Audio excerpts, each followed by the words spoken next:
station. Face to Face is brought to you by Everbilena, Beauty in You, and PLDT Telerewards. May points ka dyan.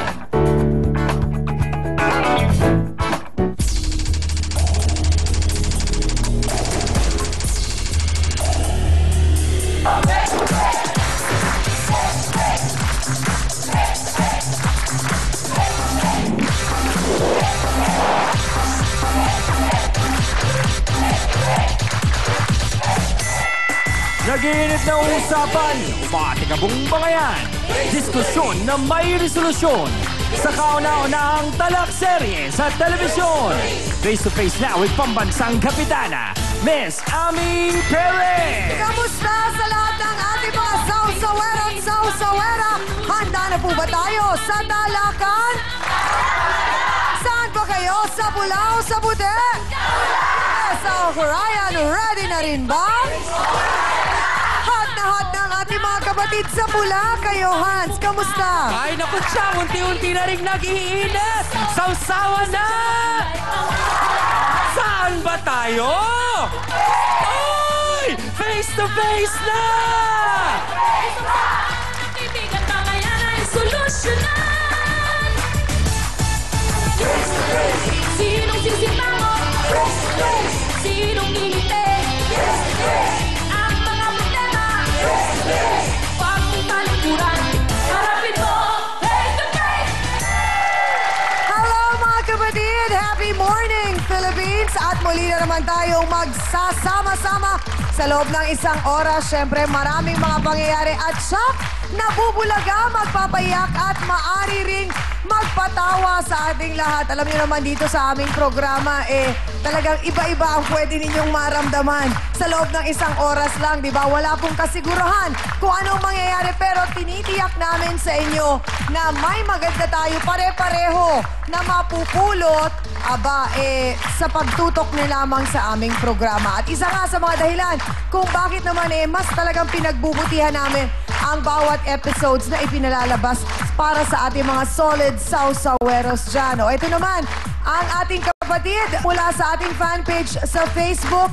Sabi ni Elise Tabwa Magat, sabi niya, love your show, Miss Ami. Chang Ami, sabi niya, love you since palibhasa lalaki. Aba, never miss your show. Even sa internet lang. Godspeed. Keep up the good work. Maraming salamat sa iyo, kapatid na Elise. At syempre, ako po ang inyong pambansang kapitana, ang inyong Chang Ami na hindi magsasawang magpaalala. Kung may problema ka, harapin mo, pag-usapan natin yan. Aba, eto na, harapin mo na ang umaga na may ngiti at masaya. Kasama pa rin ang kagiliw-giliw na leader ng mga sausawero at sausawera, ang napaka-charming na si Hans Mortel. Happy morning! Naku siyang! Mukhang pakiramdam ko magiging napaka-maaksyon itong ating umaga, ha? Kasi balita ko, ang init-init daw ng issue. Mabuti na lang, meron tayong tatlong kasama na susubukan nilang palamigin ang mga maiinit na ulo ng ating mga bisita. Unahin ko na po ang ating legal expert attorney, Benedicto Acosta Jr. At speaking of charming, ito laging nakangiti. Ultimo'y walang problema ang napakahusay na si Doktora Margarita Holmes. At syempre pa, ang akala natin seryoso, pero kung minsan-minsan ay nagjo-joke din ang ating spiritual advisor, Father Sunny Merida.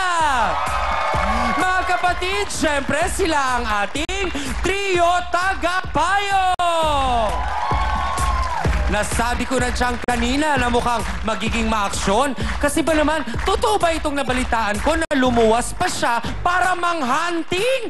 Sino bang nahunting ng aling ito, Chang? Kasi naman, akala ni Mrs. nagtatrabaho sa Maynila ang kanyang mister. Pero nabuking niya na iba na pala ang tinatrabaho ng kanyang asawa. Oh no, oh why? What is this? Si mister nagtaksil kay Mrs.? Ito po ang ating face-to-face issue of the day.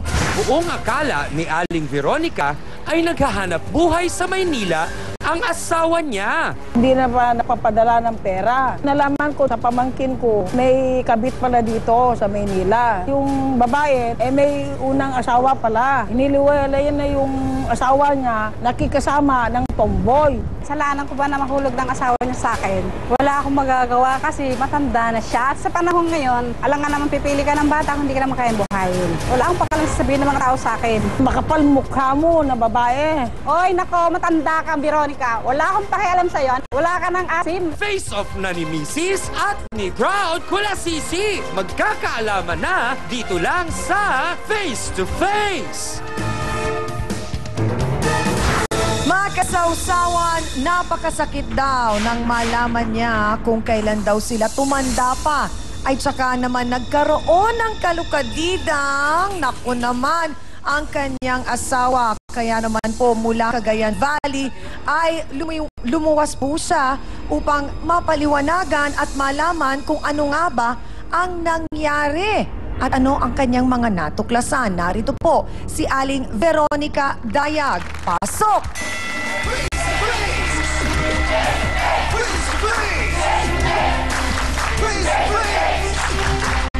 Aling Veronica, Nay, magandang umaga po sa inyo. Umaga po. Ano po ang pangalan ng inyong mister? Honorio Dayag. Ang Honorio. pangalan ng asawa ko, Honorio Opo. Dayag. Gano'n na po kayo katagal Na, na nagsasama po? 40 years na. 40 years po.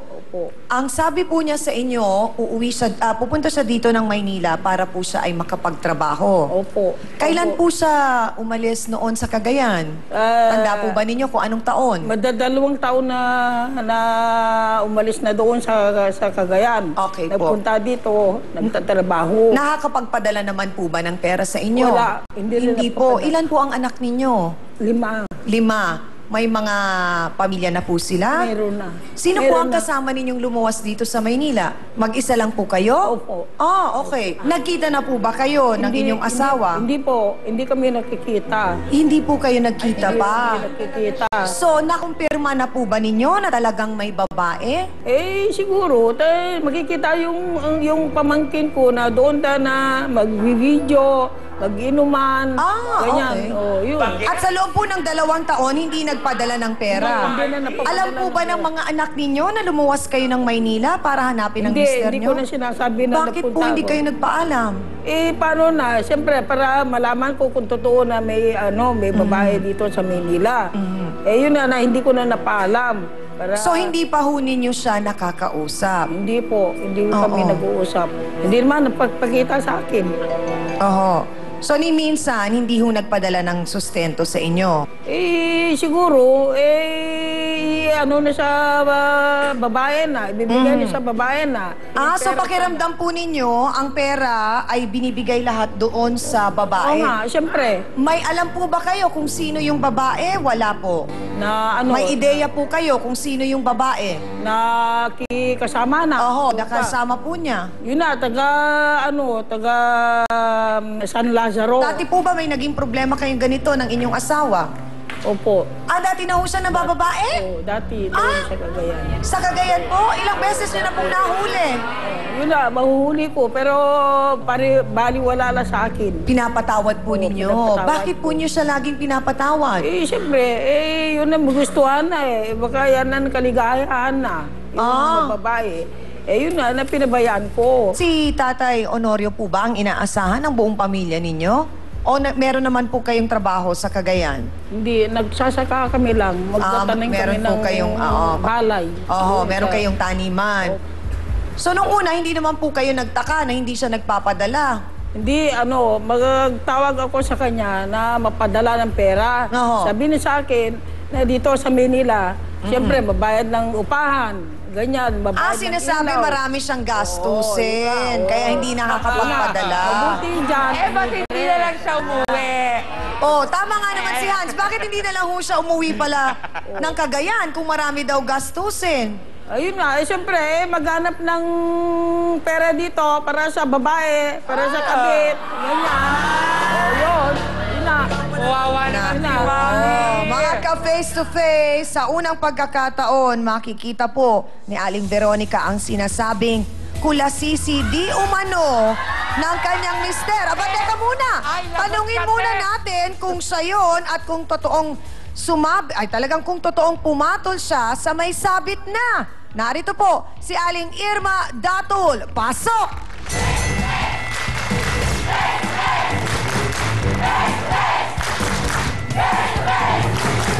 Ate Irma, diretsahang tanong, ikaw ba yung sinasabi ni Aling Veronica na karelasyon ni Mang Honorio ngayon? Opo, ma'am. Oh my God. Saan po ninyo nakilala? Saan po ninyo nakilala si Mang Honorio? Nakilala po siya sa Lazaro. Okay. Siyempre, sino mo naman? Nakasin ba siya? Sandali lang, Ate Irma. Ano ang pakilala sa'yo ni Mang Honorio? Binata siya? Biyudo na po siya, ma'am. Biyudo!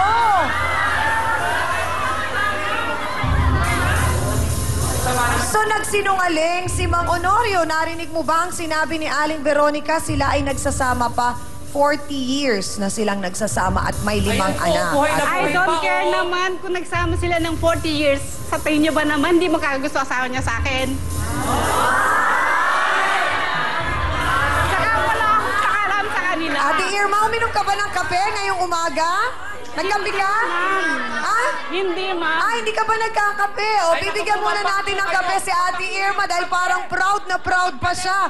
Na number 2 siya. Naku po, ang detalye po ng kanyang pakikipagrelasyon sa mister ni Aling Veronica. Aalamin natin, hihimayin po natin yan sa pagbabalik ng pambansang show bago magtanghalian ang Face to Face.